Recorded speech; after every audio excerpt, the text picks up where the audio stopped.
Welcome everybody to the Q&A session with Anand, Patwardhan and TM Krishna regarding the film that you all just watched called Reason. I'm Megan. I'll be acting as moderator for the session today. So, in my opinion, this film is inspirational in many ways. It not only shows us the truth of our own blindness, but it gives us some hope as well to go on with. So I can't wait to start. But before I begin, I'd love to introduce our speakers for the Q&A session. I'd love to begin with Anand sir. As we all know, he's a documentary filmmaker known for his socio-political, human rights-oriented films. Some of his films explore religious fundamentalism, casteism in India, while others focus more on nuclear nationalism and unsustainable development as well. You might have heard of Ram Ke Naam, Father, Son, and Holy War, War and Peace, Jai Bhim, Comrade, uh, which have all won different national and international awards as well. Like all of his films, really have faced censorship from the government, eventually being cleared after legal action. And it's taken more than 2 years until he's been able to screen Reason, and even that has been online now. And he famously said in an interview, after being asked to deliver a message to future documentary filmmakers as to what advice he would give them, and he said, "No message really, but do it only if it burns when you don't." And I think that's really inspiring. So thank you so much for making this film and for being for holding this Q&A session as well. I'd like to introduce TM Krishna sir as well.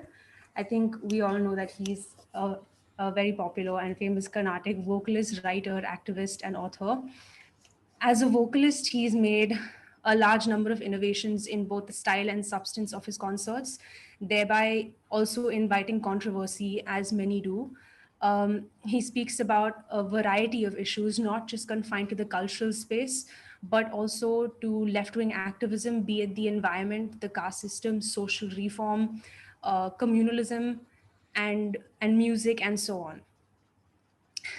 In 2016, he was awarded with the Ramon Magsaysay Award for his forceful commitment as artist and advocate to art's power to heal India's deep social divisions, breaking barriers of caste and class to unleash what music has to offer, not just for some, but for all. And I quote something that TM Krishna sir has said himself, that I come from every privilege, caste privilege, gender privilege, economic privilege, and a certain kind of English speaking privilege. Caste is not something that I was grappling with. The more I immersed myself in art, questions of history started coming. Questions of beauty, sophistication, and these questions started troubling me.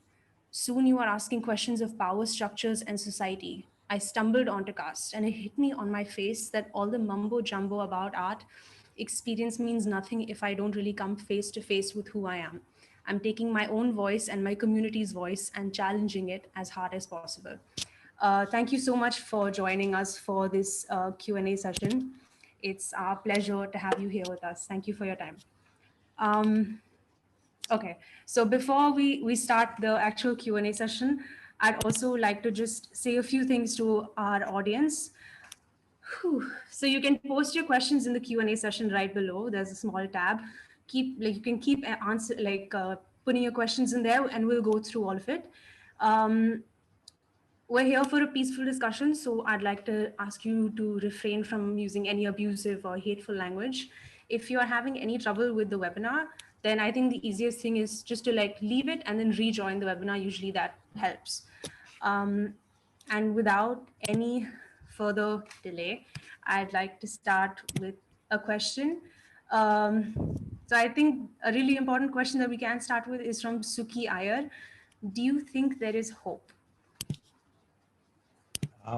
You know what? I thought that can I be heard? Okay. Yes, Anand. Yes, Anand. Go ahead. Okay. So I thought before we get to the audience questions, we will do a talk between Krishna and me, so that then we'll come to the audience all together. Sure. That's okay. Yeah. Okay. Anand, first of all, it's truly an honor to talk to you. You are, I don't need to flatter you at all, but truly in the world of art, in the world of public speaking, and I'm using speaking in the larger context, not just verbal, your work and your energy and your courage is something that all of us look up to and hope we can carry forward. So thank you very much for just being who you are. This is I watched the film for the second time today, uh, and I watched it a few years ago. I think it was a couple of years ago when I watched it, and it is still something that shakes you up every time you see it. And I want to start with one fundamental thing that the film quite incredibly brings out is this whole connection between caste oppression and nationalism. And that's the you see that undertone of that, sometimes even explicitly said, in fact, in the film itself. But I want you to talk about that because I sometimes feel that that connection is lost. And even in the world of the progressives, or the ones who are asking questions, they choose which question to ask, as if they are two little slots, right? Which you can deal with in in independence. But this whole notion of creating this national identity, and how it is embedded in the notion of caste, and othering of the Muslim is part of that construction. Can you talk a bit about this, because it comes out so clearly in the film, but I want you to talk about it.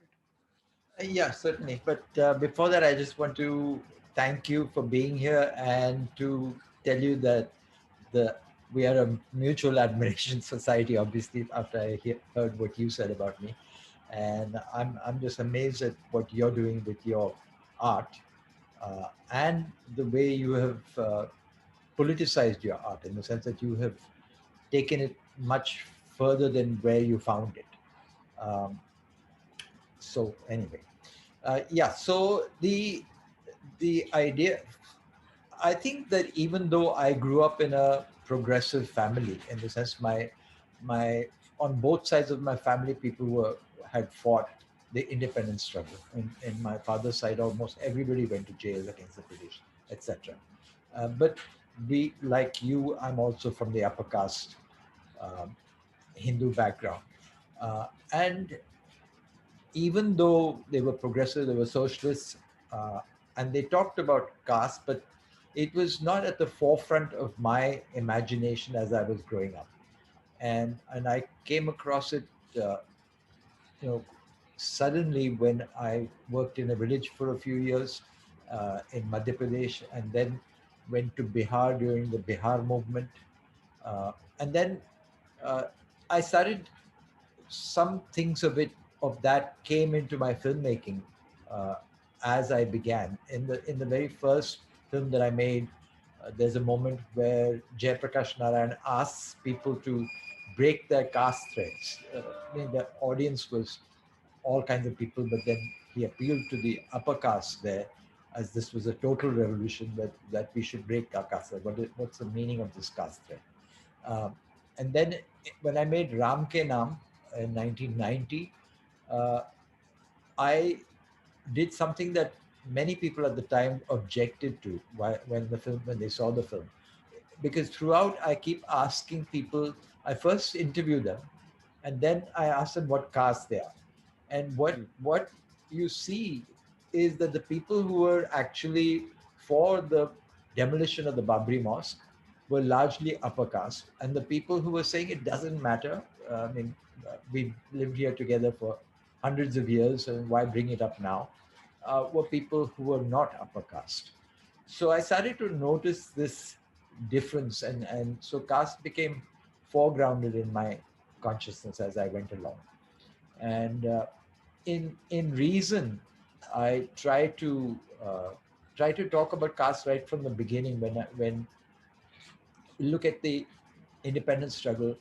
And the fact is that the British actually found it much easier to rule India because they came across this caste system, and they certainly used it, because divide and rule was the bedrock of their colonial rule.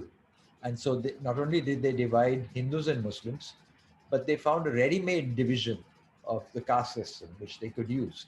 And if you look at the British Army, it gives you the whole template of how every caste and every region has their own representation in the army. And then they created this idea of the martial races, the Hmm. Rajputs and the people that would be loyal to them, uh, and so this is running through that. And then when I looked at, while making Reason again, um, I also believe that Mahatma Gandhi was killed because he was uh, anti-Muslim. He was pro-Muslim. The people who killed him said that they killed him because Nathuram Godse said in court that he had killed him because he had emasculated the Hindus, Hmm. and he was basically killed because uh, he was favoring the Muslims. But when I heard Comrade Pansare's speech, where he talks about how the first attempt on Gandhi's life was in 1934, and in 1934 there was no idea of Pakistan. And so what was it that led, and this was obviously led by upper caste people who were trying to kill Gandhi in 1934.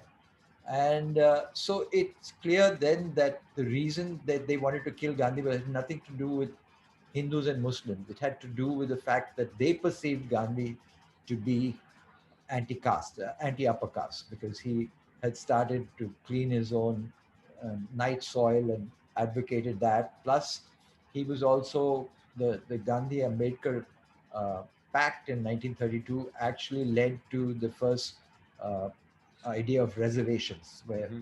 where Dalits were granted reservation, and then so 1932 that happened, and 1934 the first attack on Gandhi happens, and so we understand that actually it is completely the deepest thing in the Hindutva agenda is actually, although they don't talk about it, is the caste system. That is what they're trying to preserve. And so when we talk about Hindutva, we're actually talking about a Brahminical idea. Hmm. Although that doesn't mean that they are all Brahmins, they're certainly not. Exactly, absolutely. Yeah. And and just to continue, I mean, I think there is also the texture of Brahmanism that, in a way, lingers from even the independent sense of nationalism across, right? Yeah. If you look at, I mean, Ambedkar being an exception to voices that were questioning that notion, but I think that lingering idea of intellection, of conceiving the notion of India as a unified body came from a certain set of people, which was then challenged finally, and that's why we got a constitution that was far more secular and far more open. But I Yeah. think that sensation has remained among the privileged classes and the privileged castes to a Yeah. large extent, hasn't it? And because Yeah. you see that being tapped into Yeah. Yeah. over but a but period of it's time. Yeah. At the same time, uh, if you look at the Hindutva of today, as Hmm. opposed to the Hindutva of, say, Vajpayee's time, I mean, just not too long ago, just Exactly. maybe before 2014, uh, there's a vast difference. So And what has changed, Anand? What has changed? uh, many things have changed, but I think that they realized that just talking about Hindutva was not enough for them to come to power, and just appealing to the upper castes was not Hmm. enough for them to come to power. They had already saturated that upper caste consolidation, and they had to figure out other ways. So they did two things. One of the things that the RSS did right from the beginning was to organize in Adivasi areas, in so-called tribal movement, because there it was the people who are called Naxalites who were organizing, but the Hindutva also began to maybe even before try to get into the Adivasi sector. And then they also started, initially they had opposed the Mandal Commission report, and they didn't want OBCs to get any representation. But then Correct. later on they took it on, and uh, and then they also started mobilizing amongst Dalits. They don't. That doesn't mean that they mobilize amongst Dalits, uh, actual working class Dalits, but they have systematically tried to buy leadership, Hmm. or to whether buy through money or through whatever other means. But if you look at that party today, the Hindutva elements, they not only do we have the president of India who's Dalit, but we have today in the Bengal elections, I believe that the Dalit vote has gone, Correct. possibly gone to the BJP. So there is that. It's a much more complicated picture than we had to deal with earlier. Correct. And in that, I think singularly pointing to the Muslim as the target has also Yeah, helped in negotiating the caste complexities, because yeah, they've because always entered the caste complexities yeah, yeah, and the little crevices in between. yeah, and in that sense, having the common enemy of being the Muslim has helped them to say to everyone, no, no, we believe that all Hindus have to be united. Correct. Can I ask you a few more questions and then we can move? Yeah, Okay. I'm So sure. I have a question on Maharashtra, specifically because, I've always seen Maharashtra and Tamil Nadu in some sense in terms of places where social movements against any kind of homogeneity or any kind of casteism have grown, right? To a large Yeah, extent, yeah. voices have been there, but the two directions the two states have taken have been very different. And you could say that Maharashtra has been far more the tenuous, and the voice of unifying the Maratha identity, which some way gets intermingled also in a Brahminical kind of an identity, is far more complicated than what has happened in Tamil Nadu. Tamil Nadu, in spite of all its mess, and there's a lot to talk about, that it has resisted that kind of hegemonic, shall we say, the hegemonic forces to take over the narrative to a large extent. I mean, we've just had our elections. We will know what has happened soon. But that kept aside. But there have been two different directions, because I've always seen these two as being one of the most places where progressiveness in terms of these conversations have been quite, enlightening and inspiring. Why do you think these are very different kind of movements that have emerged?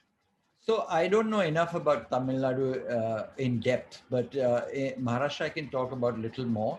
And Maharashtra has always been complicated by the fact that, and then I asked this to Comrade Pansare also in an interview. It's not in the film, but uh, you know about the fact that Maharashtra had the earliest kind of reformers as well, That's ex- even amongst the upper castes. That's exactly my point. That was why Yeah. I asked this question, Yeah, actually. yeah. Yes. So uh, you had people like Maharshi Karve, and you had of course Jyotiba Phule, who Fully, I was was just going to say yes. from the Mali community, so called, and you had Dr. Ambedkar, and you had a lot of. I mean, my own family were upper caste Brahmins from the socialist background, and so how Dr. Dabholkar, Yes. Comrade Pansar, so many people whom you can identify with that tradition. Uh, and at the same time, we have Nagpur and the birth of Hindutva, and before that, the Hindu Mahasabha. And so, again, coming from the same caste, upper caste Brahmins, who go Correct. in one direction and another set goes in the other Exactly. direction. So, they actually, in fact, to counter the RSS, they even started the Rashtriya Seva Dal, Hmm. which was again nationalist movement, but and if you look at them visually, they're not very different from RSS. They also wear these khaki shorts and do exercises and stuff like that. Used to, uh, and but their mandate was to build a unified freedom struggle against caste and all of that. So yeah, you have these forces at the same time that have been operating. Yeah, And and but the political movement has also been towards a different direction, right? In terms of who has held power. Don't you think so? yeah, again, in Maharashtra, you see a kind of an alliance between the upper caste, I mean the Brahmins and the Marathas. Correct. Although there's also fighting amongst them. There's lots of fighting amongst them also, but but but who has come to power? If you look at the list of chief ministers and all that, you'll see largely it's Maratha power, Hmm. but a little, but definitely in alliance with Brahmins. Interesting. And Okay. you see this, and then you begin to see in a party like Shiv Sena, you see OBCs and Dalits also joining. So Correct. you Correct. have a complete But mixture. there has always been that little flux in the directions, and both always being seem to be in a kind of a fight Yeah, that's very tightly fought. And I yeah, think that's far starker in Maharashtra than we see in Tamil Nadu to that to a large extent. yeah. I think the one thing that, or the couple of other things that come out. I'll try to end in a good note, in a positive note. But before that, the fact that this the various elements that come through the film in different spaces in this country, because one of the things we keep hearing is these are stray incidences in different places, Yeah, right? yeah, And that they are not in any way connected to this common narrative. And I think what really hits you is the overt hatred. I mean, I now, keeping all politics aside, yeah, just that hate can be so normalized, yeah, and the expression of hate with whatever reasoning that is given, keeping all that. And that is something that you see universal, irrespective of which space you're occupying. So whether it is a killing, whether it is a beating, or whether it is just a language, you see a commonality of hate that has become normalized, and that has become something that is seen as actually an expression of faith in the motherland of some sort, yeah, right? yeah. This is something that really, I mean, it really hurts every time you see it, in it very deeply. It really hurts. And I just want you to talk about this, because as a filmmaker, you are actually listening to these voices, Yeah, yeah. you And know, and yeah, and yeah, go ahead, sorry. sorry. No, so one of the things that I try to do in the film is also to say that the Brahminical ideas of the past have now been replaced by the tricolor, by the idea of nationalism. But Hmm. it's actually the same idea in disguise. So because it's much, as I said, their potential for growth could only happen if they don the nationalist garb. Correct. Hmm. While they didn't realize it themselves as independence dawned, because if you look at the RSS literature of 1947, they opposed the tricolor. They wanted their Correct. Bhagwa flag, the saffron flag. Yeah. They opposed the constitution. They wanted the Manusmriti. But all that has now, they've left that. It's not that they've left it behind, but they don't talk about it anymore. And now they are the nationals. They are the people whom you vote for every time a soldier dies somewhere. Yeah. So, but how do you think this hate has been perpetrated? This hate has been perpetrated. How do you think it has been perpetrated and made into being something that you embrace almost? And you take videos of and put it in social media. Yeah. How does that happen?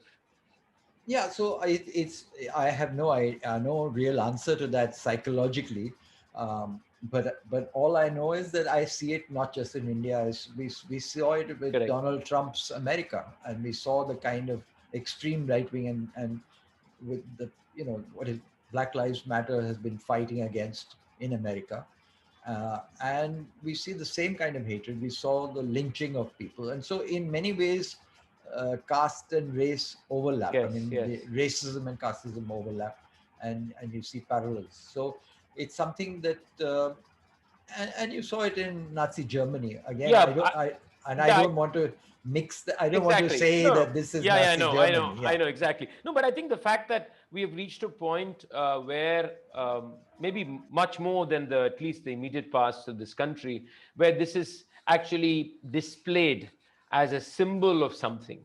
And like you said, whether it's America, you see the similar kind of texture of people coming out so overtly. Just two things, and then we will take the questions from the audience. At the same time, this film also does another thing. It also gives us a glimpse into multiple voices and the courage that emerges across the country, because we can't lose sight of that, whether it is the father or the son or the activist or Kanaya or anybody, or just that any face that was, just to think that people are willing to sit on the street knowing very well they could be attacked, and not just people of any privilege, that anybody, that this is also, I think, something that we need to celebrate, that kind of nature that this film also captures in so many collectives across the country, don't you think? Yeah, yeah, absolutely. And I just want to remind everybody who's watching that some of the people you saw in the film are in jail right now, like Correct. Omar Khalid, for instance, whom you saw in the film, and he's in jail for nothing that he did. Yeah. Because if you look at all the speeches he made, he's talking about non-violent protests all the time, Yeah. and yet he's in jail as a traitor to the country and somebody who is plotting treason.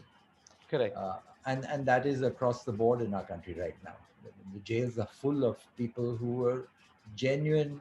I don't like the word patriotism, but Yeah. if there is such a thing, then these are patriots, and these are people who are fighting to make India a better world, a better country.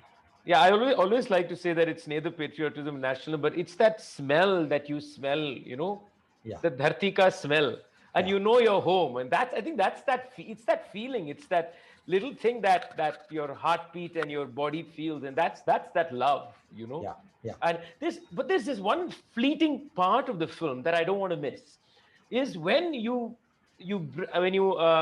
when you bring in the fact that the woman is always the target, whether it is extreme religious ideas of any religion, whether it's Hindu or Islam, etc.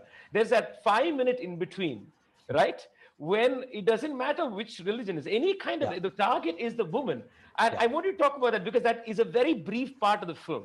yeah, It just comes in. Yeah. yeah, yeah. It was yeah, as I don't write scripts when I make films, so I don't.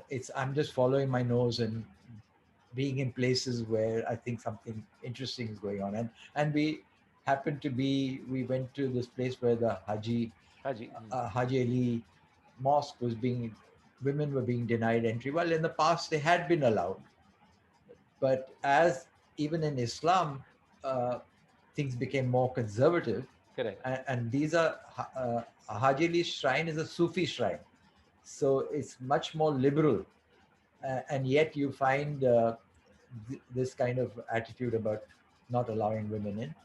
And just a few days before that, Hindu women had been blocked from going into a temple, which I Correct. didn't cover, but it, you immediately draw that connection. No, it is Uh, because I mean it's very similar to the Sabarimala case, for yeah, example. yeah, So the resonance is there across, yeah, and I thought in a way that unified the extreme hatreds that are there in all these faiths. That ultimately the woman is being targeted in some manner or the other, yeah, yeah. in both these cases. And finally, I have a question as a filmmaker for you. There are parts of the film where you actually are engaging in a combative manner, and there are parts in which you are completely a listener. Uh, how do you decide, or is it something that happens instinctively? Because there are times that you are actually combating, probably just 2 3 times, not too many in the film. But how, as a filmmaker, do you draw that line? When do you know that you're going to actually challenge a notion? When are you holding back and saying, I'm a listener? Yeah, most of the time I'm trying to be a listener, but sometimes I lose my cool. Okay. So it's So we know like, that's what happened. Okay. yeah, yeah, because yeah, yeah, because I come from a tradition that is trying to observe and Correct. not to interfere, and at the same time you're a human being, you're a citizen, and you're there. So sometimes you let it, that happen, and occasionally when that happened, I was happy with the result that I saw on the editing table, so I decided to keep that part rather than edit it out. Otherwise it would have represented me going off the rails. Yeah. Finally, I want to say that there's one thing in the film that people may not notice, is that music can do so many things. Because if you listen to the music and watch the music in the film, you can see music can say and evoke the most beautiful things and the most horrid things. Yeah. And that also comes through in the music and the songs that we hear. Yeah. And sometimes when you juxtapose this a song or a melody with somebody saying something, the power of what we actually get is far more. And I think that comes through so powerfully that music can be violent. Music can be incredible. It can also be violent. Yeah, yeah, and also in in many of my films, I've used in the sense that because I'm reluctant to do too much narration. I'm reluctant to, you know, sit down and tell the audience what to think. So I'm much happier with found material. I mean, Mhm. I'm looking for the material that will tell the story that I think needs to be told. And then when I come across music that is doing it for me, there's no better way. I mean, nothing I could write would work better than that. So I'm going to start with that first question, but I'm going to direct that to you. Is saying after you made the film, did you come out with a sense of hope? Okay, that is now 2018. It was the end of 2018 when the film was completed, and I really hoped that there would be no second term Hmm. for this regime, because I thought enough had been revealed in the Correct. first term. I mean, 4 years was enough for us to know which direction we're headed in. Yes. And so 2019 elections was a bitter disappointment at how secular forces had failed by not uniting, uh, and that this 31% of the vote that Hindutva got was enough to carry them That to a huge, consolidation. yeah, Yes. yeah, to a huge majority that could then override the constitution. Because in again, in the early stages when the BJP came to power, they talked about amending the constitution. They often talked about amending the constitution. They didn't like the constitution; it was clear from the very beginning. But in this second phase, they're no longer actually trying to amend the constitution much. Correct. They just keep it in the cupboard, and they don't refer to it, or they do anything they want, and they don't bother with what's written in the constitution. So they don't have to amend it. They can True. leave the writing in the book. That's true. That's very true. Yeah, I'm going to stop here because I have much more to actually talk to you, but I'm not. yeah. I'm going to hold back. There are tons of questions. Megan, how are you going to do it? You want to take Yeah, it? yeah, sure. I'll go ahead and start asking. So, like, I think And one. by the way, I should tell Krishna to, you can butt in anytime you would rather I answer the question. I mean, I we can both take okay. We'll Yeah. do whichever that. question we want. Yeah, Sure, sure. Just go ahead. yeah, yeah. Okay. So I'll choose one question from Guru Venkat. If I were to cherry pick something particularly eye-opening for me, it is the thoughts, rationale, and popularity of Dabolkar and Pansare. How would you advise that we find more people like that to support their activities? Ah, well, more people like that do exist already.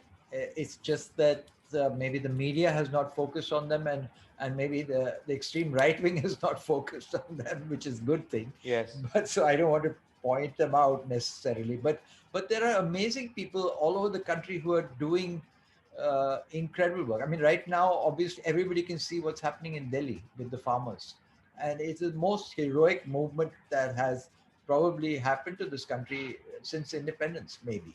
The scale of it, and the odds that they're facing, and yet the bravery with which they're facing it. So I think that is there. I mean, you have the Daburkars and Pansares and Gauri Lankeshas and Kalburgis who are everywhere, and Correct. it's only when they get killed that we know that they were doing this.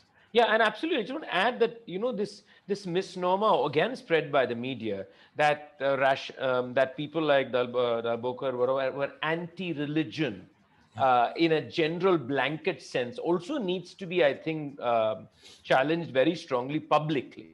That what were they questioning? They were again questioning all those systems that were keeping people behind, that were allowing for manipulation of the mind and the hearts.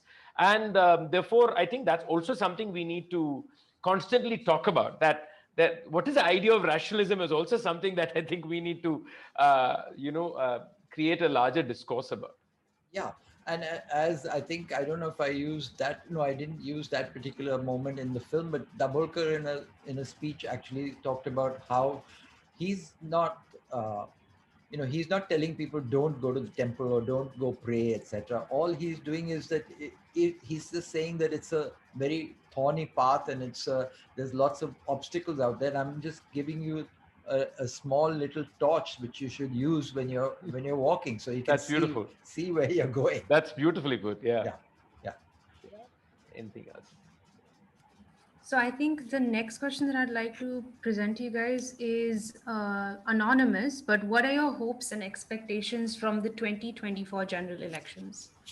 Anand, you're 20, answering that question. 2024. That's a long way Yeah, away. Yeah. yeah. Oh, I don't have any predictions, but I know that if I mean I have I know that if the same regime comes back to power in 2024, then we're in very deep trouble because you know I I'm sure I'll be attacked for this, but it's something that many people have pointed out that when the Nazis came to power, they came to power through elections. They didn't they didn't say that we are a fascist force and we're going to change all the laws. Uh, but they did that, and before we knew it, there was a monster in power that couldn't be overthrown by democratic means, and that is a possibility here. That is a possibility that the regime will not be capable of being overthrown by democratic means. I don't know if that's, I hope that that's not the case. I went through the emergency in 1974, 75, and even the emergency felt like this is never going to end. And yet, when Indira Gandhi called the election in 1977, uh, she called the elections and it was a free and fair election, and she accepted defeat when she was voted out of power. And so overnight, the dictatorship ended, and whatever we call democracy, some kind of democracy, did come back. And so I'm hoping that that can be still possible, but I'm not sure it can be. Yeah, I mean, I just want to add, I mean, I agree with Anand. We really don't know what's going to happen in 2024. But I really feel that at this point, my thought is more towards we need to protect the federal structure of this country. Because I think that is where some amount we can find some hope, honestly, Yeah, because that is what can save us. I think we are a country that needs strong regional parties yeah, that keeps any, we cannot have one monstrosity of a national party, whoever that is. And we've learned that more than once, and this time it's a very bad learning. And yeah, I think that we have to, as citizens of any part of the country, I think you also need to think regionally. Think about strengthening that party that represents you in a democratic manner, because I think that is a fundamental check that we can at least definitely have. And coming from Tamil Nadu, I definitely would say that that is still a check. That's step one, and yeah. then we'll wait for 2024.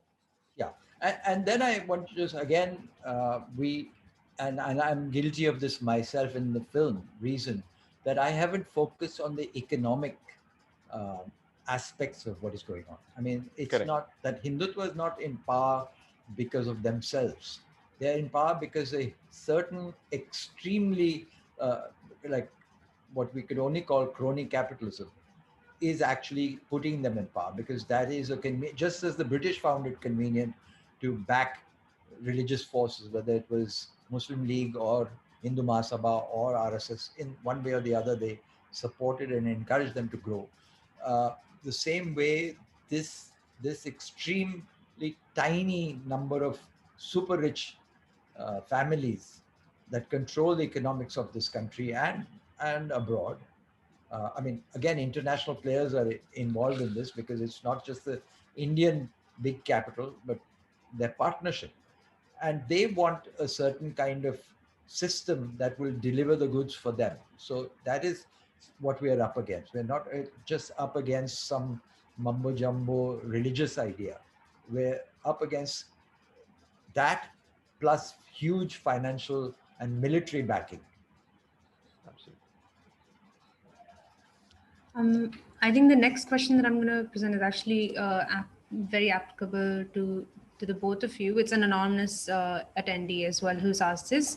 How do you feel our education system should or could change, especially with respects to the arts, to help privileged kids understand the value of equality and secularism? So let Krishna take this. I think fundamentally, to be very honest, I think one of the biggest problems in our country is private education, school education. I mean, let's just look at it this way. You know, I've sent my daughters to private schools.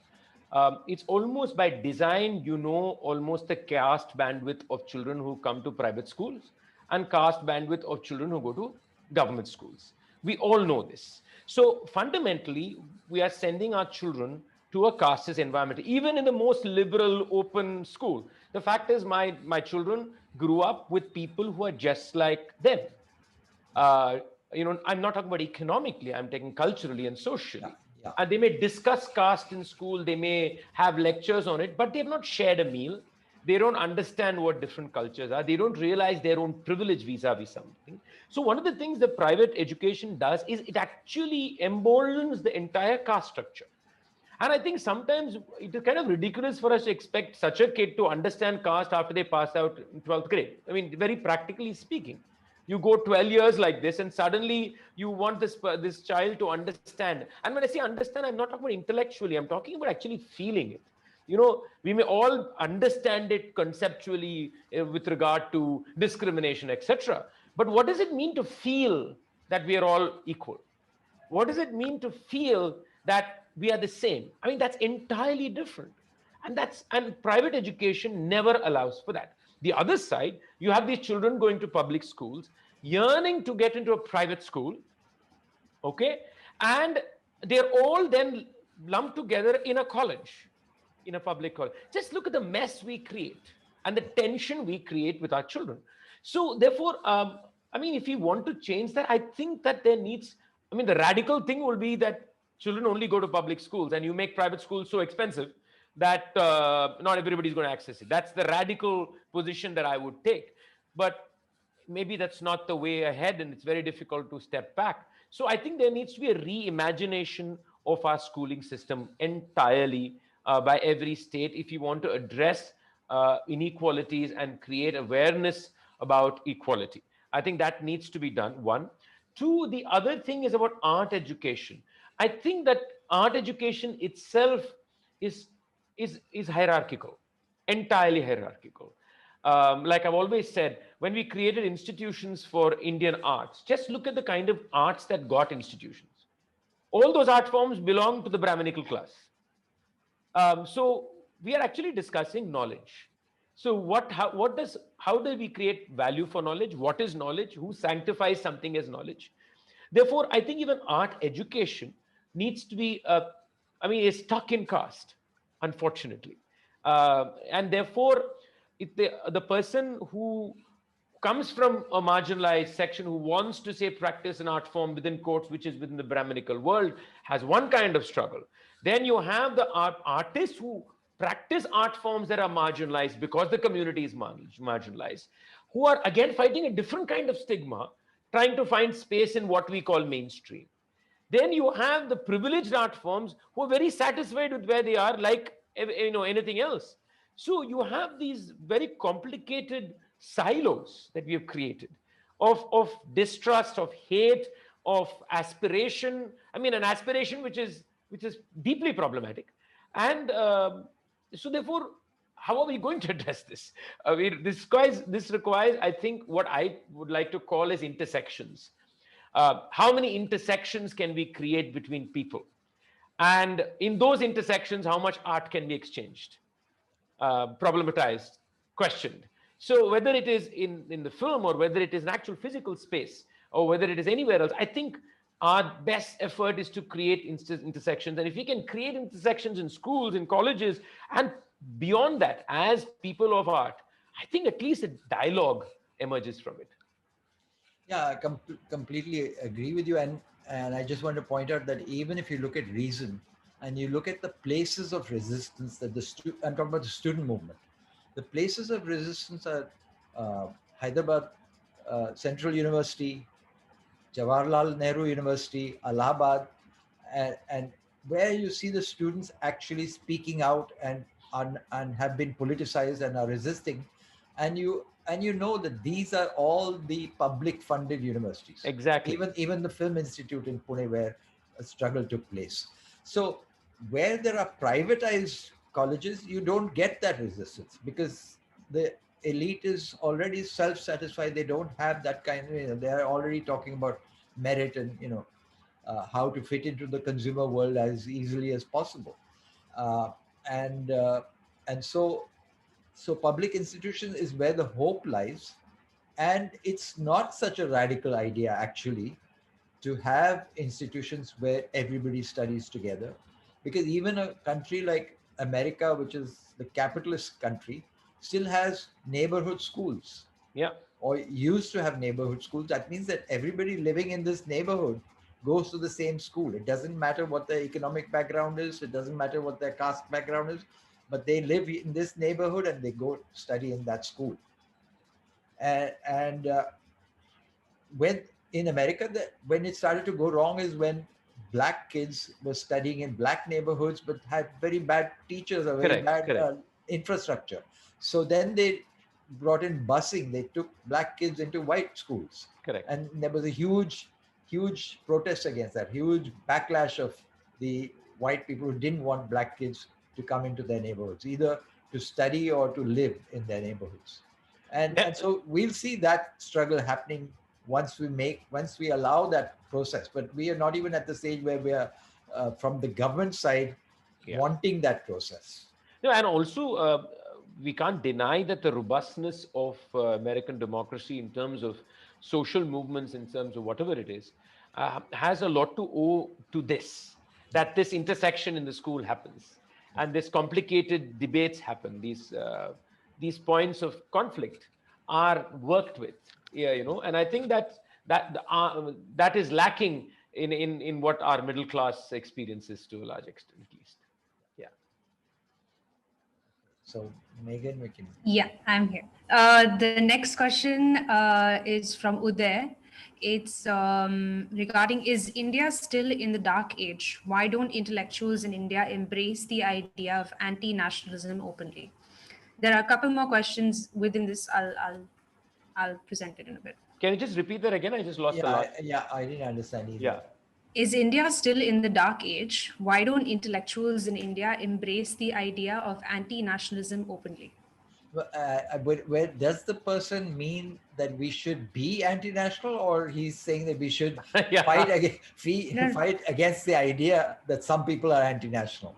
I think he's asking why certain people in India are still not openly speaking against the nationalism that's happening right now. Okay. Like, why is Yeah, the silence still there? yeah. No, because I think it's a very seductive idea, this idea of nationalism, and it's not. We are not the only country in the world that has succumbed to it. I mean, all the wars in the world have been fought because of this idea. Either it's God or it's country, and when you combine the two, then it's even more dramatic. And we have combined the two, Yeah. and so everybody is the enemy, and we will create the enemy when the enemy isn't there also, so that we get some electoral gains out of it. Yeah. I just want to add that I think there's also been a failure on our part because when we created this constitution, when we created this idea of India, how much of this idea of India has been disseminated to the people of India? That's a question we have to ask ourselves. In our schools, our children. I'll go back to children. Uh, you know, Words like secularism are just words, right? So how much of these been part of, say, I mean, this is where I very strongly feel art has a huge role to play. I mean, how many songs are we constantly taught about each other, about the idea of sharing, of equity, or all these things. So I somehow feel that this imagination of India, which is what our constitution is actually, and it's hope actually, it's a hope giving document with its creases, of course, but was that transferred over generations to the people is something that I think the progressive of this country have to reflect upon and have to find ways of changing, I think, with very quick action. Because I think that the next biggest problem is that the young people of this country are falling prey to this very, very seductive idea. And that's something we cannot allow, I mean, honestly speaking. Yeah, and this idea of nationalism is also plays into, again, the same lobby of people who run the world, which True. is which is the arms lobby. the arms lobby sell. I mean, America, for instance, makes 50% of the world's weaponry and exports it. So do all these big countries. By the way, we are also joining that because we have privatized defense. We have given FDI, 100% FDI, foreign direct investment in armaments. So, in other words, our next wars will be fought for profit because somebody's going to be making money out of it. And so when you have so nationalism, how can you do without it if you're basically living off it? Your entire economics depends on it. Uh, I mean, the French, who were supposed to be socialists, even the socialist governments of France were survived by exporting weapons. Correct. Uh, and yeah, so you have that idea of nationhood, um, and that idea of nationhood married to the deep embedded caste system creates a very lethal sort of combine. Um, I think this actually leads to the next question. This is also anonymous. This person is saying, maybe a horrible thing to say, but just as the Nazis were defeated as they were, do you think the same thing will happen to the BJP, RSS, VHP? So I'll just Krishna can come in whenever. Uh, I just want to point out something that meant to talk about earlier when he was speaking, and that is that what are the tools in our hands, and basically we need a cultural revolution. We need, if we don't believe in armed struggle, if we don't believe, and we are seeing that just electoral process is not taking us there, then the weapons in our hand is cultural movements. And so I think Krishna is a leading example of what can be done in the field of culture, and this is how we can, democratize the movement. And I think that the progressive parties, the left parties, and others have actually failed to use the instruments in their hands. That Absolutely. even when they were in power, or when they are in power, they relegate this to complete back burner. I mean, if I'm ever asked to come and show my film in some political meeting, I'm given the time, the midnight slot. After everybody in the Maidan has fallen asleep, then we start showing our film, and so it's really like, this should be one of the building blocks. That, I mean, after all, when after Gandhi was assassinated and the RSS was banned, they they declared that they are not going to do politics anymore. They are going to be a purely cultural organization. And so what we have today in power is this cultural organization that began in 1948. And they continue to spread their work through culture. Of course, they had ready-made icons because religion gives you thousands of icons, and the religious tradition is thousands of years old, and so they had ready-made. They had festivals that they could use. They had, spaces, temples, and places, wherever they could mobilize. Um, and that is something that the progressive movement has not been able to do, has not been able to fight through cultural struggle, cultural Yeah. resistance. I mean, I entirely agree with Anand on this point. It's something that, the progressive parties have seen culture only as some tool, some tool that they use for something, rather than its potent power to transform us as people, as small collectives. So, one thing I will urge people who are here on this panel, um, each one of us can do something, actually. Each one of us can do something in our little neighborhood, in the little place that we live in. Or, if we can actually create a cultural conversation through whatever art, or through literature, through anything, I think we need these little formations also to happen. So, we all need to participate in this. And I want to say that we are the bedrock elements that are being used by these forces for an attempted monopolizing of this country are all social cultural elements Yeah. that we need to grapple with. If we can grapple with that, with it robustly, they do not have that to tap into, you which know. is which is why they use our symbols all the time. They don't have Exactly. any symbols. Exactly. They use Ambedkar, they use Gandhi, they use Bhagat Singh. They have none of their own. Absolutely. None of their own went to jail except for Savarkar, and he signed 5 mercy petitions. Yeah. So I think it's up to us, literally up to us, to find a way to fight this. Yeah. Yeah. So Um, the next question is from Faridun Bhujwala. How do we unbrainwash the thousands of children and youngsters brainwashed by the RSS BJP?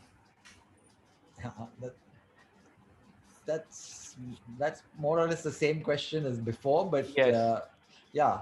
So I don't have a formula. I mean, see, um, I'm the Rashtriya Seva Dal, which was formed to combat the RSS, also tried to use the same methodology for a while. Hmm. Taking kids at a very young age and then bringing them, giving them physical exercises, and then influencing them in different ways. The RSS, nobody has done it better than them. I mean, they take people from the age of 6 onwards. I think that Narendra Modi probably went to a shakha at the age of 6 or 8, and so it's like a deep immersion in an ideology that you never then come out of for the rest of your life. And I don't personally advocate that. I mean, I don't want to create some kind of a machine where you put in children and then you come out progressives at the other end. Uh, because we are trying to say that everybody has to think things out for themselves, and we don't want anybody to have a single ideology or a single way of thinking, uh, but to expose people to multiplicity of our you know what a beautiful culture that we have, which has so many elements all over the country, if we look at that we are completely ignoring, uh, or we don't empower. The next question is from Shruti. Do you find more people in your particular industry, say it's the music industry or the film industry, coming from more diverse backgrounds than a few years ago? You want to take that first, or Sure. So then a few years ago, I mean, first of all, I perform Carnatic music. Whether it's Carnatic music or Hindustani music, this is privileged music. And this is privileged by caste and by class, a combination of both, or one of them is definitely hanging, for sure. Now, are there more people in Carnatic music, for example, than a few? First of all, it's a misnomer that there are not enough people from other communities who want to sing this music. So I think first we have to break that. So if you go in Tamil Nadu, I mean, South India, I can speak for where this music flourishes, whether it's Kerala or Tamil Nadu. If you go to Tamil Nadu, especially, you have what are known as government music colleges. And in government music colleges, 99% of the students come from multiple communities and are not from elite Brahminical communities. Now, say per year there are 200 students. Let's do the math for the last 15 years. Okay? So we're looking at what, 3,000 students. Not, I don't know of at least 10 or 15 who have emerged into the concert platform from there. Now, to tell me that there was no talent seems completely a caste statement. And also, in terms of any simple rationality, you can see there's a problem. So, the question we should be asking is what happens to these people? There are these people who want to learn this music, not just here in Kerala, etc. Why is it so difficult for them to come into being participants, active participants in this art form? They all go back to their village or town or having a little music class and they teach some children. Okay, so the problem lies in the scaffolding of casteism and elitism that is built around art forms such as Hindustani music and Carnatic music. The music itself is not. Another thing I want to break is people think that this music is so difficult or these art forms, or within quotes, the classicals and people. No, The art form is not the problem. What makes people stay away or scared is that is which is constructed around it, right? So the problem lies in that movement between students who are interested, who want to sing, and then if they cannot come in, they can't upgrade their skill set also. So it's a double whammy. So I mean, they're not going to come in front of my house and say, "Will you teach me?" I can speak all progressiveness here in all languages, but the fact is that invisible barrier is still there. So how does one create that bridge to change it? So, answer to your question, I think there are a few more than before, but I still don't think there are enough mechanisms that we are putting into place to make it welcoming. That's the word I will use, that it needs to be welcoming. And this is true of many art forms that are part of caste fiefdoms, not just Carnatic music. So I'll talk about the film part of this, and well, I think that in the fiction film industry, which is the Bollywood industry, there have been some big breakthroughs where Dalit filmmakers have made wonderful films and that have become super hits, that have become hits certainly.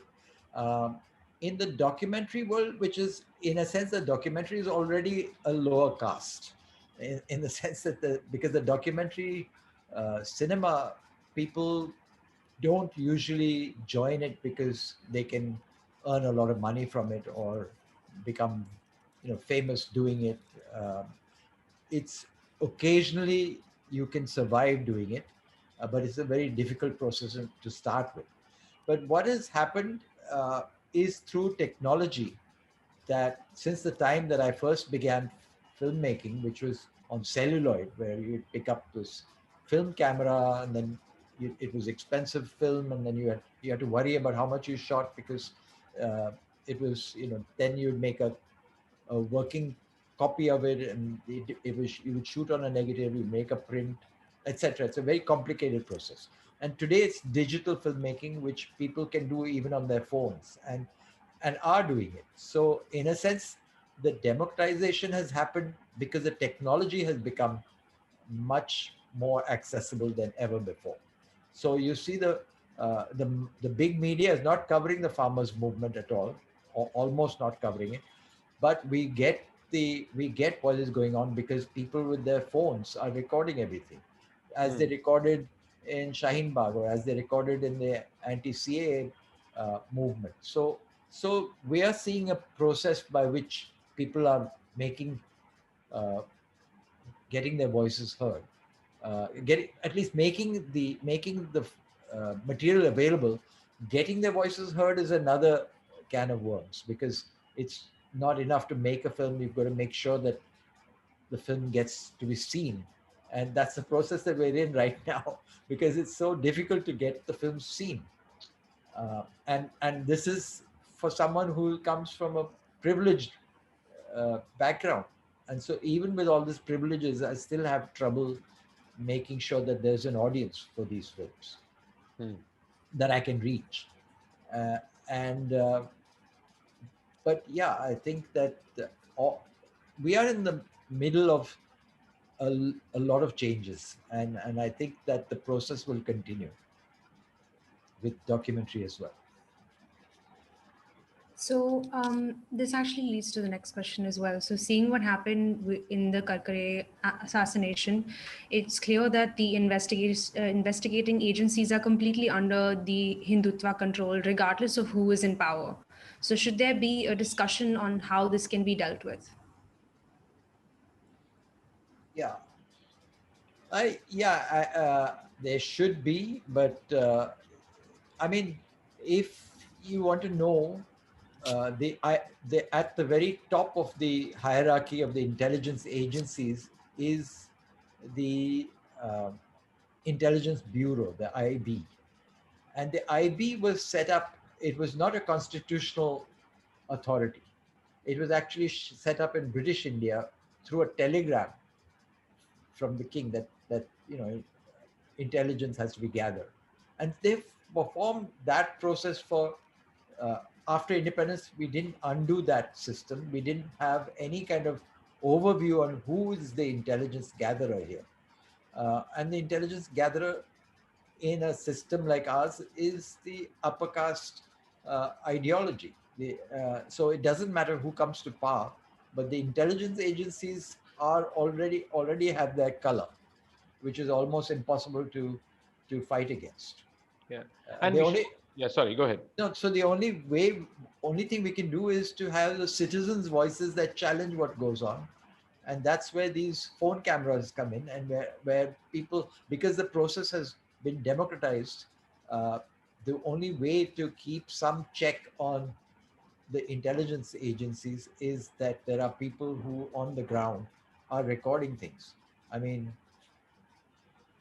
unfortunately, even things like lynchings, the lynchings are recorded by the lynchers most of the time, and sent, made public, but sometimes they're recorded by bystanders, and so we know what's going on. And I want to add that, Anand mentioned about RSS calling itself a cultural organization. And that's important to remember that this cultural organization has been working with people for decades and decades and decades.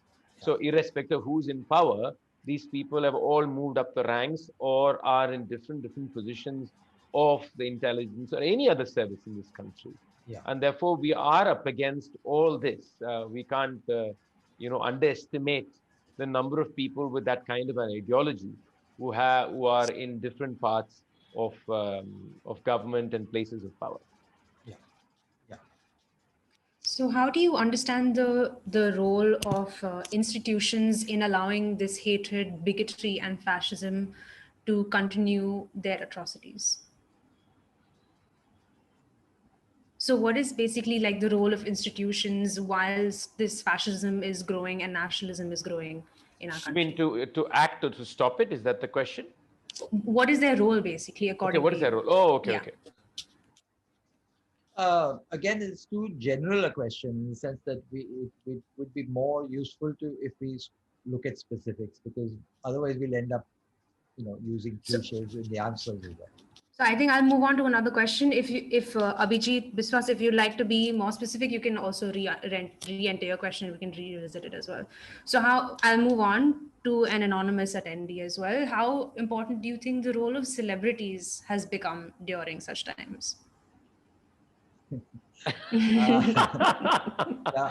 So I'm here cynically using Krishna's fame I, I, to I, get I'm, an audience. I'm not in that league, Anand. Don't worry. Yeah. I'm not at all in that league. Okay. Okay. So yeah. So I think that you know we've done this in the past. I mean, many years ago, when I made a film called Bombay Our City on the slums of Bombay, and we found after the film had won a national award, etc., etc., but the places that I'd been filming in again were demolished. And so, with Slum Dwellers, I went on a hunger strike. But Shabana Azmi and Javed Akhtar had seen Bombay Our City just recently, and when she decided to join the movement, and our hunger strike actually succeeded because she sat on hunger strike with us for 5 days, and the government couldn't take it. It was headline news, and so finally they gave an alternative piece of land to the people who had been demolished. So occasionally, a celebrity, person who uh, lends their name to the cause certainly does help, but it can become problematic if the media focuses only on the celebrity and not on the issues that are being raised. So sometimes it it becomes problematic Correct. in the long run. At the same time, one has to take support from wherever it comes, and I'm very grateful that people like you know exist, who are well known, who lend their voice to the movements. Yeah, I think celebrities have a role, but they have, to be very honest, I think uh, they have a limited role during a certain moment. And they give that push or that fillip or that attention that will last that 1 week or 10 days. And that can convert itself into something. But for a movement to last, you need that ground level work happening by the many people whose names we will not know.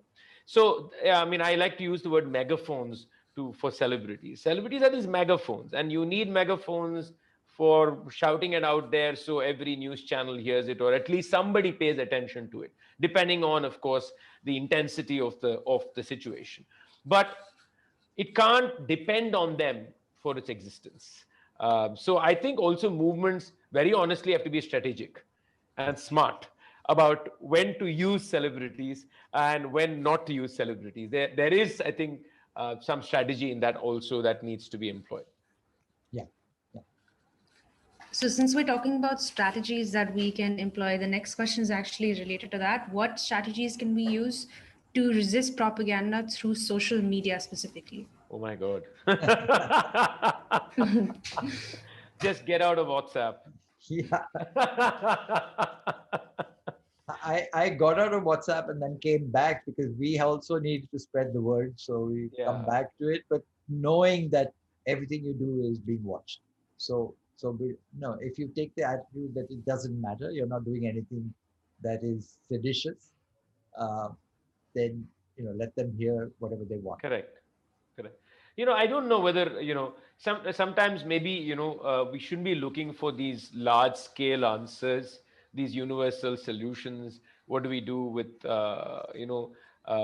this kind of money power that allows you to generate, fake news 24 hours of the day? I mean, even political parties don't have the might to challenge the kind of fake news that is being generated today, right?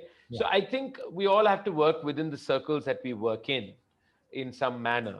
Even if you are continuously sharing things that make sense, things that ask questions about the mainstream violent narrative, I think it's still important. Doesn't mean you have to get you have to get into a war of words, but can we keep getting people? I mean, I'll tell you how I use social media. I use it as 90% it's one way traffic.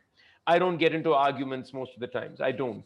Of course, like Anand said, sometimes you do lose your shirt and then you say something, but otherwise you don't. So, but I think it is important that we also keep putting out things, keep saying things or putting out things to read, that matter. Because I mean, there are many people who are sitting on the fence. Let's not forget them, that are in between. They are people that we should be talking to. So, Yeah, not just the many people sitting on the fence, but there are actually people who have been brought up all their lives in a shakha. Either they've just seen the RSS ideology or Sanatan Sansa or any such thing, and then at some moment in their life they come across something that throws them like correct, completely, absolutely. that they can't deal with, and they might reject it the first time, but then somewhere it starts ticking. Yeah, I Yeah, think we've all met such people who come and tell yeah, us, after yeah, watching your yeah, film, yeah. or, I mean, I've heard people, after listening to some song would come and said, I grew up in this environment. I've read so many things that have not bothered me, but this song made me pause. And so I think there is magic can happen. Yeah, We have to believe magic can happen. yeah. I think a continuation of that thought as well is the next question by Javad.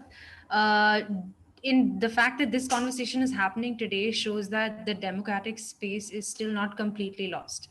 Do you think that this will also be lost in the long run? Ah, let's let us not predict our own demise. Yeah, yeah.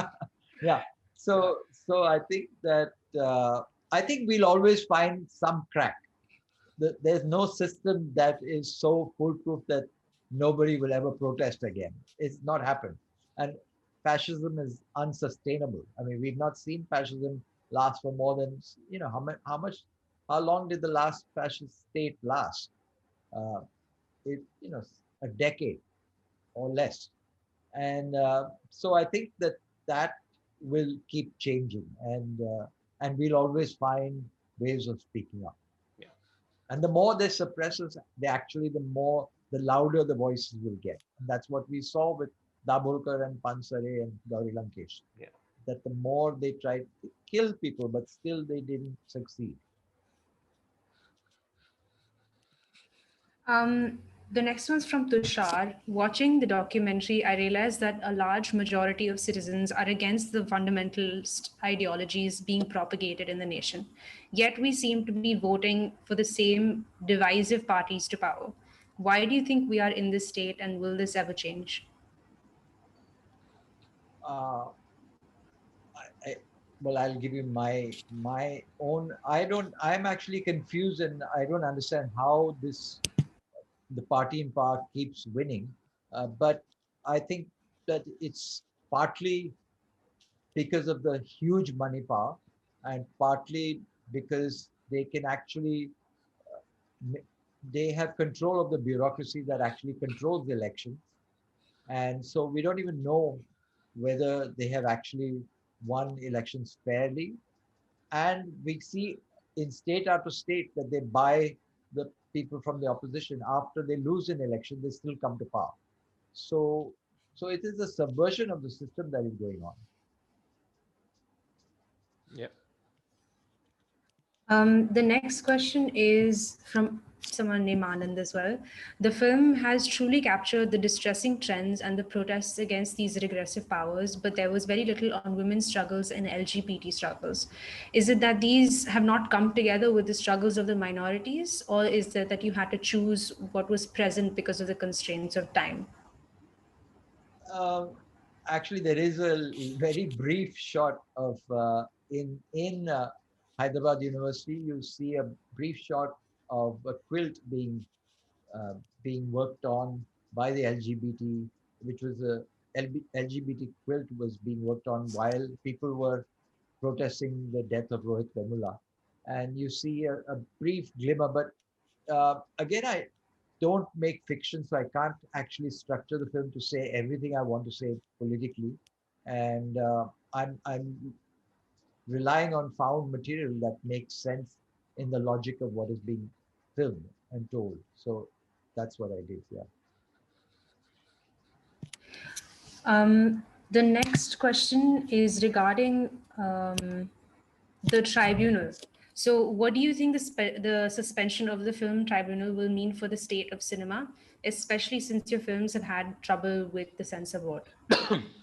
So there were two cases, twice that I had to use the FC80. The final stage, FC80 is the appellate tribunal within the censor board mechanism, which is the last stage. When you fail, they keep asking for cuts and you keep arguing, revising committee, etc. And then finally you go to the appellate tribunal, which is a retired judge uh, and a panel of one or two people, and then you argue your case out again. And in two instances, one I succeeded in getting a certificate because the appellate tribunal ruled in my favor, and in the other case, the appellate tribunal actually cut from 21 cuts in War and Peace, they reduced it to 2 cuts.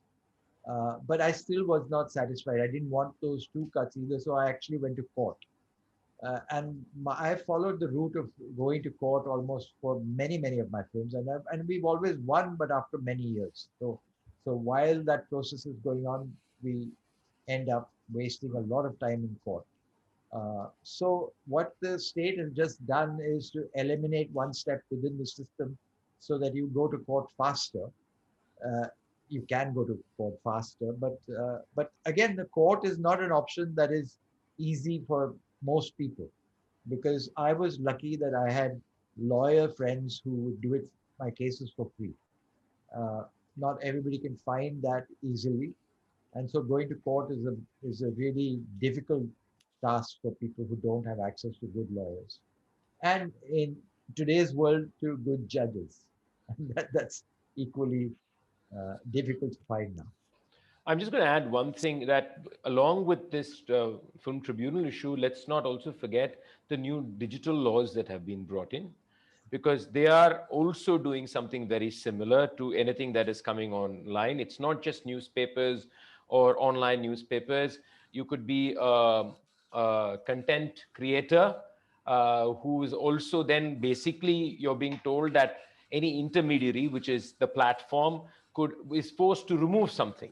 And finally, the only person that person is actually answerable to is actually a babu. Yeah. So, in fact, there is no judicial process at all in that. Yeah. So, of course, it's a complex set of parts they brought in, but we should also pay attention to that also. I think that's not getting as much attention as it should, not just the OTT rules that they're bringing in, but in terms of what it does to individuals, to creators, to social media users, it's deeply problematic. So I think I'm just highlighting that, so you will please read on that too.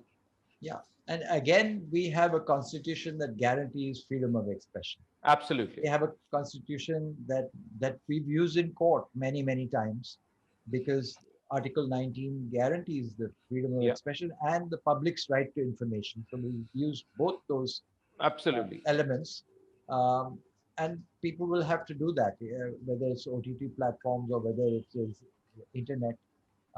You'll have to test all these attempts to muzzle your voice, Yeah, although it becomes more difficult on this in social media, because sometimes you're not even up against a state mechanism, a government mechanism. I mean, in Facebook and um YouTube, for instance, uh, they do kind of they also don't allow everything you say, or absolutely. Yeah, they make sure that the eyeballs that are directed to your page are highly limited depending on your content. absolutely. So And they will say things like, your films are age restricted, which means immediately the algorithm changes and correct. much fewer people see it. On my Facebook page, I might have 5,000 followers, but only 100 or so of them will see each post, because they control who sees what. Yeah. So, Suki, I would like to know, so as role models and thought leaders, you both have your art as a medium through which you can express and question. How can the Aam Aadmi do this? I think that what we are trying to do in our own small ways is to say that you can't operate out of fear. You have to speak the truth as you see it. And if ordinary people do that more and are not worried about who's listening and whom they're arguing with, I think things will begin to change. That we actually engage people every time hate speech happens, or every time some things happen which are patently false. You challenge it right there on the spot. And people, I know people tell me that I can't even talk to my own family. So this is where you begin. You have to talk to your own family. You have to engage with everybody that you meet. Yeah. I just want to say one thing here, that we should remember that most protest music or protest art have come from people who are on the margins, who are the Aam Aadmis. Yeah, And therefore, in fact, I would say that people like Anand are inspired by those voices. yeah, yeah, Those are the voices that are, they have to be more scared than us yeah, to that, yeah, and but they are the ones who are making the songs. They are the ones who have told us about lives, about manual scavenging, what's happening, yeah, about about the religious authoritarianism. So therefore, in many ways, these voices are there in many places. I think if you're a person of privilege, I think the question I would also ask is, what are we doing in order to support these voices, to yeah, make sure these voices are getting platforms, not yeah, speak for them, but where can they be heard?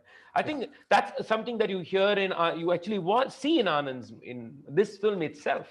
You hear the people actually saying, I mean, they are the stars of yeah, the yeah, film, right? yeah, And I think that's what it is, and that's what great art does. That it doesn't speak for anybody; it allows itself to speak. yeah, I think that's something we can all do. yeah. Thank you. So, do you think that the BJP, by putting up a front of unifying Hindus, has enticed the disadvantaged caste to suddenly feel empowered by feeling a sense of oneness with the other castes? You mean that the BJP says to Dalits that our common enemy is the Muslim? I Is think that what I think I'm just translating the question to what he's actually saying. Is that what he is that what I'll repeat it one more time. Do you think the BJP, by putting up a front of unifying Hindus, has yeah. enticed the disadvantaged caste to suddenly feel empowered by by Yeah. feeling a sense of oneness with other castes. Yeah, I mean, in the case of Adivasis and Dalits, that is, I think, that is the attempt. And I mean, uh, the fact that Graham Staines and his family were burnt alive in Orissa by Adivasi because the BJP had mobilized the Adivasi. Uh, and you have, these open appeal to people who are not upper caste to tell them that no, we have no problem with you anymore. The one thing that they don't do, I mean, they'll do interdining and everything like that, but the one thing that they don't do is intercaste marriage. So there is a line. If you actually dig deep enough, you'll find that line. What they're not prepared to do. Now, if they are actually prepared to do intercaste marriage, then that's the end of the caste system, because then endogamy ends and you can't maintain a caste system if people are intermarried, or people, the blood gets mixed. So I think that we have to challenge the people to reveal their true selves by saying, when they actually do not, this is the line in the sand that they won't actually rub out, which is the intermingling of the blood. Yeah.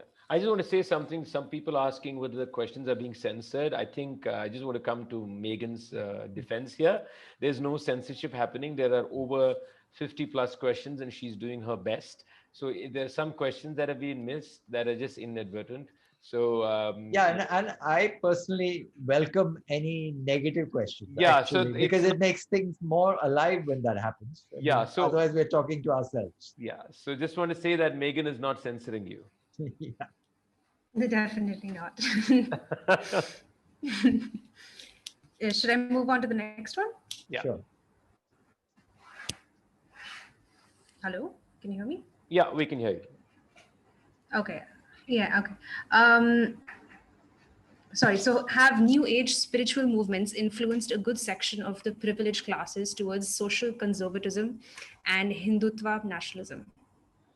Ah, uh, I guess if we want to give a name to it, is like Jaggi Vasudev or Sri Sri, or people like that, I suppose you're talking about. I'm And guessing so. yeah, yeah, because they are the people who, I mean, Sanatan Sanstha, for instance, appeals to the working class and uh, to even Dalits and backward castes, and some, although the leadership is absolutely Brahmin, but the following is not. The following is working class. Um, but the Sri Sri and the Jaggi variety probably gets people from the elite classes much more. And I think what it does is it offers them, some very kind of cliched kind of, you know, uh, chicken soup for the soul. Yeah, I mean, I honestly speaking, I find them far more dangerous to deal with Yeah. because they speak the language that seems to be within quotes modern, seems accessible, seems they seem to be wedding signs with faith and all this mumbo jumbos.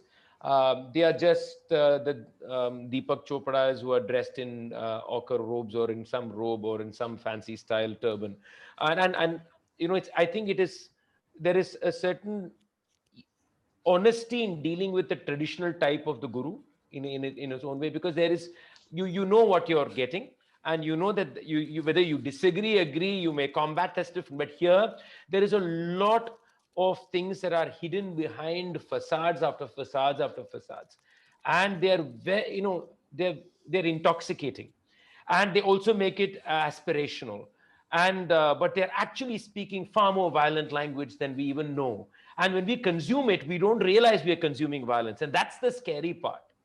In what we saw in Anand's film, you can see the violence being consumed. Even as a viewer, you could see the violence. In these cases, sometimes you may not even think it's violent. You and I, we may say, I mean, there doesn't seem a problem with this, and therefore, those are far, far more insidious and far more difficult, I think, in these times. And also, they use words like organic. environmentalism, all these things that new age people love Yeah. within, and therefore that, we have make organic food. Now, for example, the whole organic world sometimes is problematic because the organic movement, it seems to have, in many cases, I've seen to be a casteist movement, because within it is that notion of vegetarianism. Within it, there's a notion of non-vegetarianism being something that is evil and culturally wrong, and then the cow comes in. You see the mess it creates, and I have nothing against being organic, but I'm just saying that the philosophies that are embedded in this need to be watched. Similarly, environment that's being used, revive rivers, plant Ah, trees. All these seem to. I mean, nobody can disagree with that, right? It's yeah. it's it's it's a perfect slogan. Plant trees. How can you disagree with it? But No, it's far more. revive rivers you can't argue against, but you can certainly argue against linking the rivers. Yeah, That of course is a you can. complete, yeah.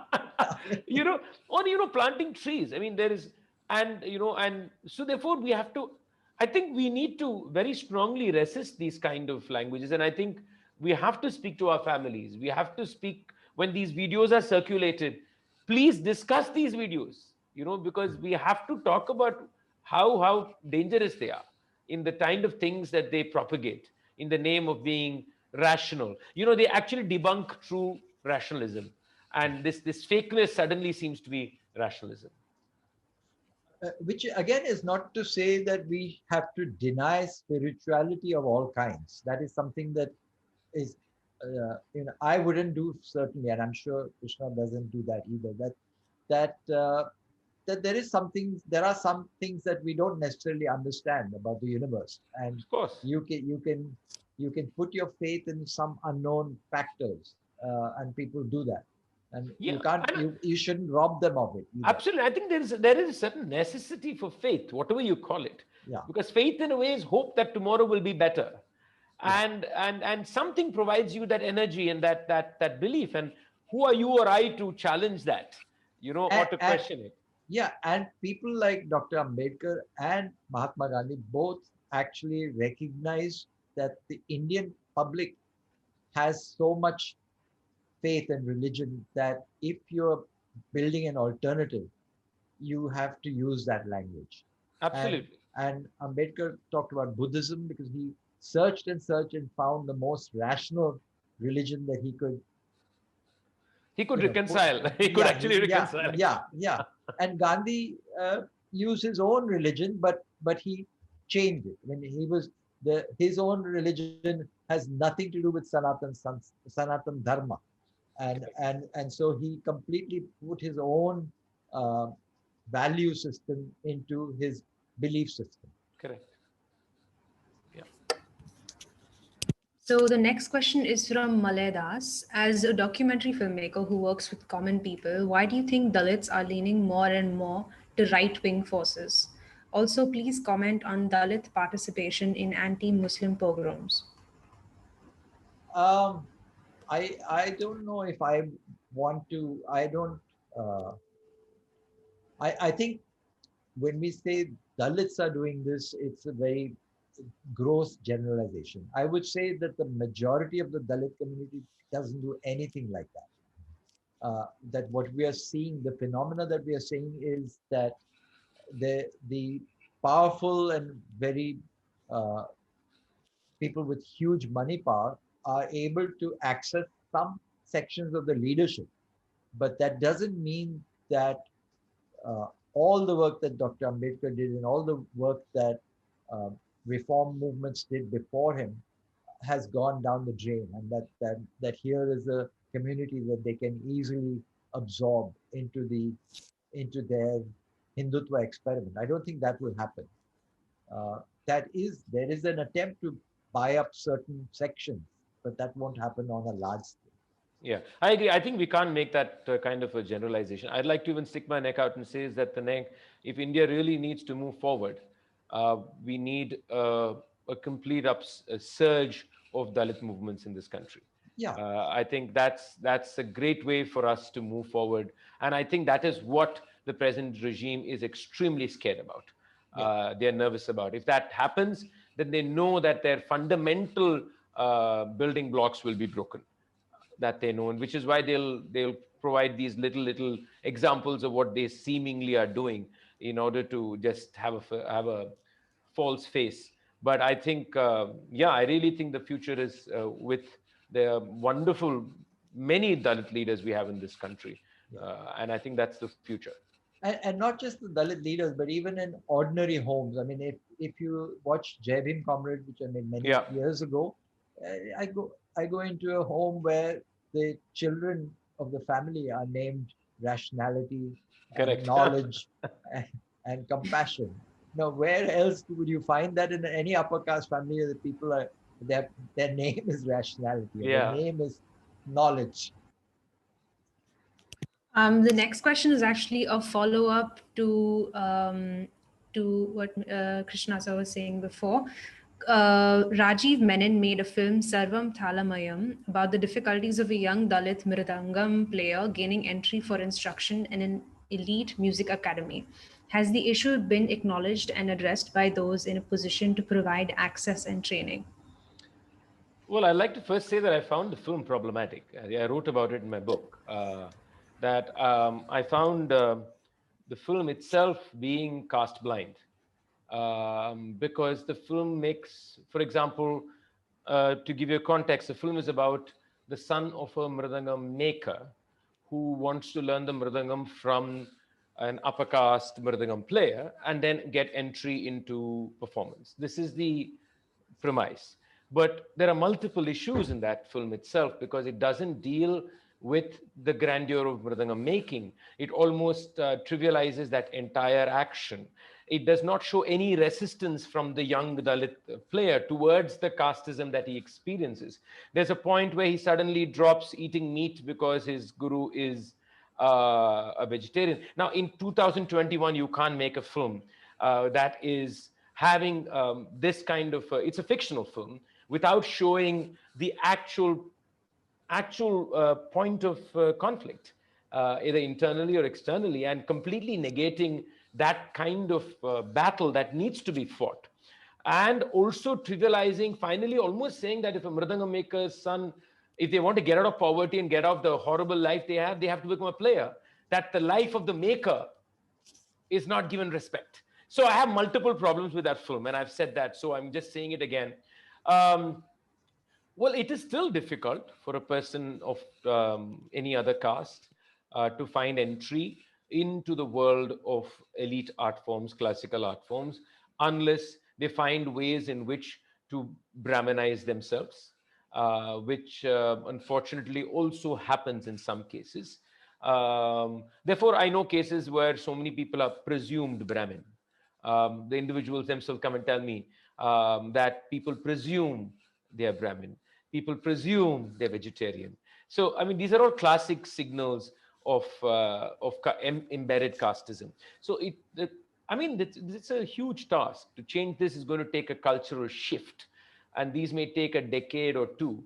But I think one thing has happened over the last some years is that the debate now is out there for discussion. People are talking about it. There is no running away from the fact that the world of arts has to deal with gender and caste discrimination as much as the rest of the world has to. And therefore, I think that itself is an enabling force because I have heard more voices coming out. I've seen action, which is not advertised as action, but action is happening in its own little ways. So I do think things will change in the coming decades. But cultural change is a long battle. So we have to be patient and not expect magic to happen tomorrow morning. It's not going to happen that way. The next question is slightly long, so I'm gonna skip to the part which the question is there. The part that leaves me restless and confused in the film is the Munsif part. Do you think that it is that diabolical that they would actually have killed Hemant Karkare? What is your personal conviction on this? Do you believe the story? I understand Pansare himself did get convinced, but even accounting for the diabolical nature of the Hindutva organizations, I still find it incredible that they could have pulled it off. This is from Vistaf. Yeah, Vistas. yeah, yeah. I know it's very difficult to swallow what is being said in the film, but I think that the elements that I mean, the people that I talked to in the film and the research that I did pointed exactly in that direction. And I actually believe uh, Mushrif's story, not in every detail, but to a very large extent, that there were two parallel attacks that took place in Mumbai on 26/11.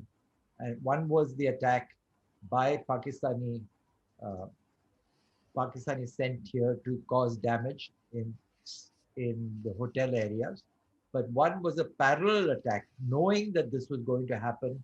There was a Hindutva element that actually used this occasion to kill the one person in the police that was tracking down Hindutva terror, and that was Hemant Karkare. So they used this opportunity to lure him into a spot and kill him while the other attacks were taking place. So I think that that actually happened that way. Every bit of evidence that I have seen points to that.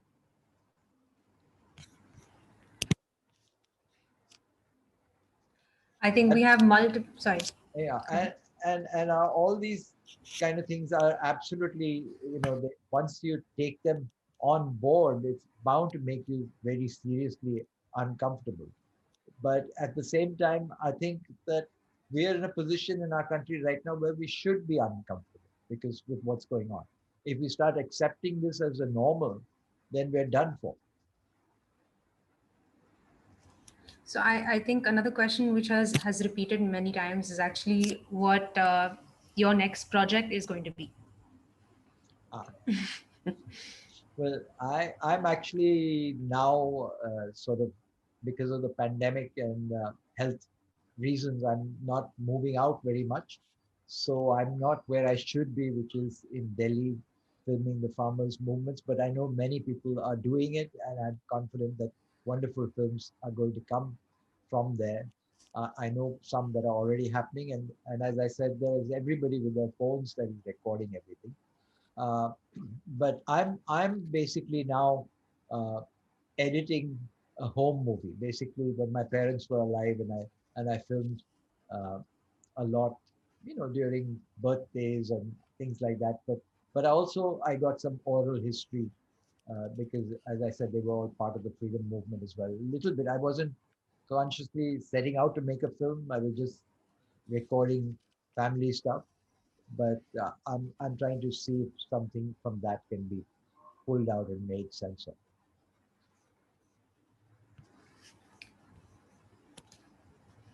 I think we are coming to an end, so I'll ask like the last few questions. Um, did you wrestle with the decision of cutting the duration of the film down? I would like to know how you decided on what to include and what to not include while editing. Okay, so in 2018, when I finished the film, I really struggled to bring it down to 4 hours and 20 minutes. So, um, yeah, I think it was 4 hours and 20 minutes. And then I managed to, uh, after about 3 months or 4 months of watching it many times with audiences, I managed to bring it down to 4 hours. And now I've finally cut it down to 3 hours and 38 minutes. Um, Without losing the content. I mean, basically, I didn't take out anything that I thought was really important to say, but I was able to just go in between sequences and tighten them to make the duration. Because the problem is that a 3 hours and 38-minute film is very difficult to show. So the shorter I made it, the more it would spread. Uh, and I finally resorted to having chapters so people don't have to see the entire film in one sitting. They can actually watch it in parts. So the next question is regarding Article 15. So do you think that it deserved the flack that it received for having a protagonist that belonged to the upper caste?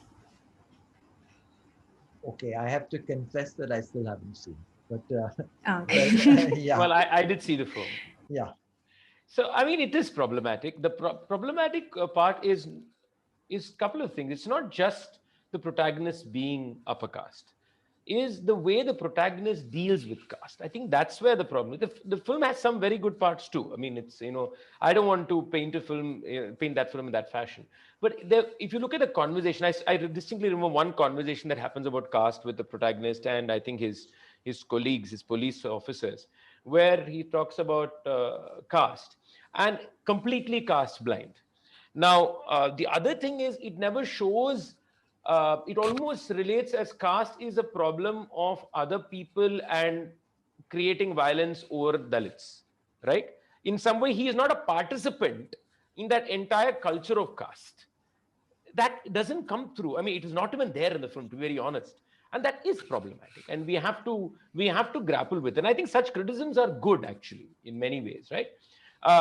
Because they allow then even people making films to think about these complexity. And in a very, very similar way to, Sarvam Talamai, which I just spoke about, is that there is no engagement of the upper caste filmmaker or the protagonist being created to the complexity of caste.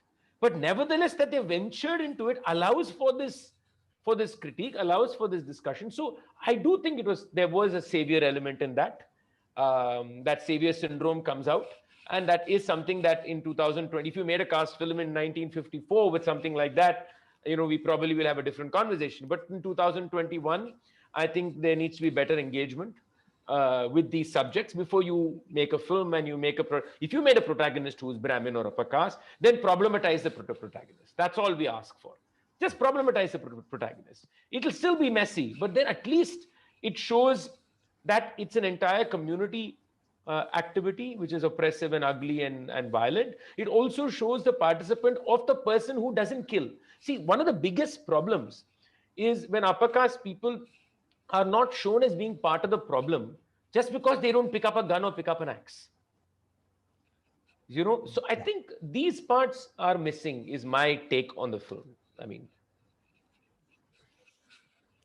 I think this can bring us to our last question by Raghu Raghunath. So the movie was great, but somewhat depressing. If you were to look hard for something positive to stay in the current situation, to say in the current situation, what would it be? So I knew that the movie was going to be depressing to some extent, no, to a large extent, and I put Comrade Pansare's statement at the very end after the credit. I hope people who are watching the film went past the credit titles, because there's an epilogue where Pansare speaks and where he says that the inequities that we are seeing right now, the world has never been seen such inequity. And so whether you and I want it or not, the change is going to happen. People who are at the bottom are not going to lie down forever. They're going to, so there will be change. And I think that is the optimism that I would take from the film, and from what I actually believe, that we're moments in time. We're not the final say. And there is no final say. And the history keeps evolving.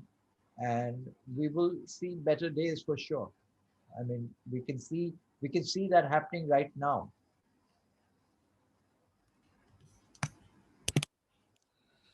Okay, well, that brings us to the end of the Q&A session. Thank you so much for joining us, everyone. Krishna might have some last words. Yes, would you no, like no. to say anything? I just want to say that, it was, thank you so much, Anand, for this opportunity to have this chat. Because I think as I agree with you that watching a film and then talking about not just about the film but about the ideas is as important, Yeah. and engaging with it, and we need multiple such pockets to be created. Yeah. And thank you very much for enabling this and for allowing me to watch the film again after a couple of years.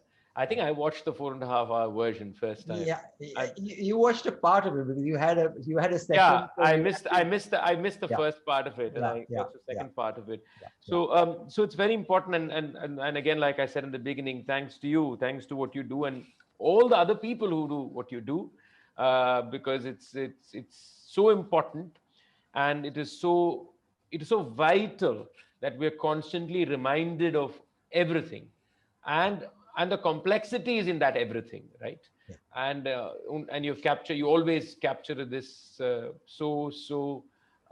such a succinct but in such a sharp manner, So I just want to say thank you to you, and I think the questions were wonderful that we could actually engage in a wide range of ideas through the questions. So I have to thank all the questioners, and again, if some questions were left unanswered, apologies. Yeah, yeah. Thank you. Yeah, we'll definitely have upcoming screenings coming up as well. We'll keep you posted, and we can even answer your questions then as well. So thank you everyone for joining us. Thank you TM Krishna for joining us. Thank you Thank Anand you. as well for letting me be a part of this.